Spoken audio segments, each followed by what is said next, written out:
Chers élèves, bonjour. Nous voyons donc une nouvelle notion ici.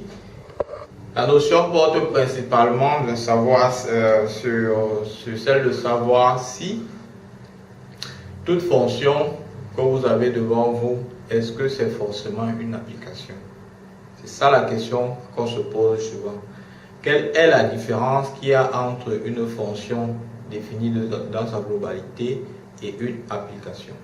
Parce que généralement, on a tendance à utiliser fonction, application comme en fait à mélanger les deux concepts alors qu'il y a une légère différence entre les deux. Donc ici dans notre activité, nous avons par exemple là des fonctions, en fait des correspondances qui sont définies avec l'ensemble de départ, ensemble d'arrivée dans chacun des cas.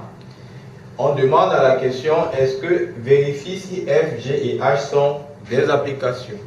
Alors pour fixer les bases, nous allons partir sur un petit rappel de cours. Si j'ai une correspondance, une fonction qui va de A vers B, alors F sera une application.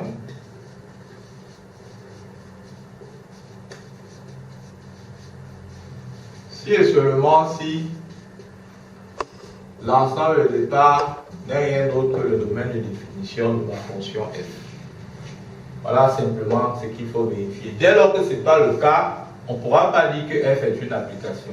C'est simplement une fonction tout court. Donc c'est ce qu'on va vérifier ici avec notre activité. Je prends par exemple la fonction F. Elle va de R vers R, qui a X associé racine de 2x plus 1. Alors, je vais déterminer son domaine. C'est que f de x il va exister si et seulement si 2x plus 1 est supérieur à 0. Donc si et seulement si x est supérieur ou égal à moins 1,5. Pour dire que le domaine de f en réalité c'est l'intervalle fermé moins 1,5 plus l'infini. Question, est-ce que le domaine là c'est l'ensemble de départ? Non. D de f étant différent de R, cela veut donc dire que F n'est pas une application. Aussi simple. Allons dans le deuxième cas. J'ai ma fonction G dans mon deuxième cas. G va de R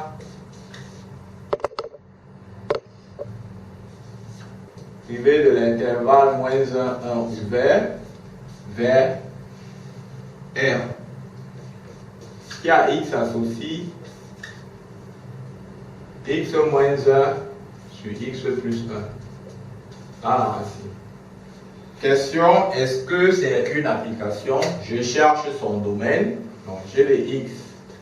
Il va exister si et seulement si je pose les conditions qui sont relatives à la fraction et à la racine. Donc, il y a x plus 1, différent de 0, condition du dénominateur, et x moins 1 sur x plus 1 supérieur ou égal à 0. Donc, ici, me conduit à x différent de moins 1. Et là, c'est le tableau de signes. Donc, quand vous ferez ce tableau de signes, je vous ai déjà montré dans une des vidéos précédentes comment faire la résolution de ce type d'inéquation. Quand vous ferez votre tableau de signes, vous allez obtenir que le domaine de G n'est rien d'autre que l'intervalle moins l'infini moins 1 ouvert, union fermée 1 plus l'infini. Alors cet intervalle, si on exprime celui-ci dans mon tableau, sur ma droite R, j'ai là 1, 2, là ici c'est plus l'infini, ici j'ai moins 1, moins 2, là c'est moins l'infini. Alors on me demande d'enlever l'intervalle fermé en moins 1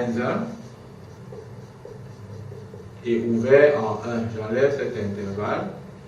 Cela dit l'ensemble solution c'est tout ça. Dans le complémentaire, qui n'est rien d'autre que donc, R privé de moins 1 de cet intervalle moins 1, 1 ouvert. Vous voyez que c'est l'intervalle de moins l'infini en moins 1 ouvert, union fermé 1 à plus l'infini. Alors cet intervalle coïncide bien avec le domaine de G. Comme le domaine de G est égal à R qui est l'ensemble de départ, cela induit donc que G est ici bel et bien une application.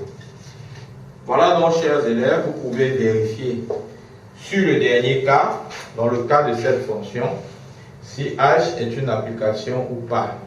Vous pouvez vérifier dans le cas de cette fonction si notre H est une application ou pas.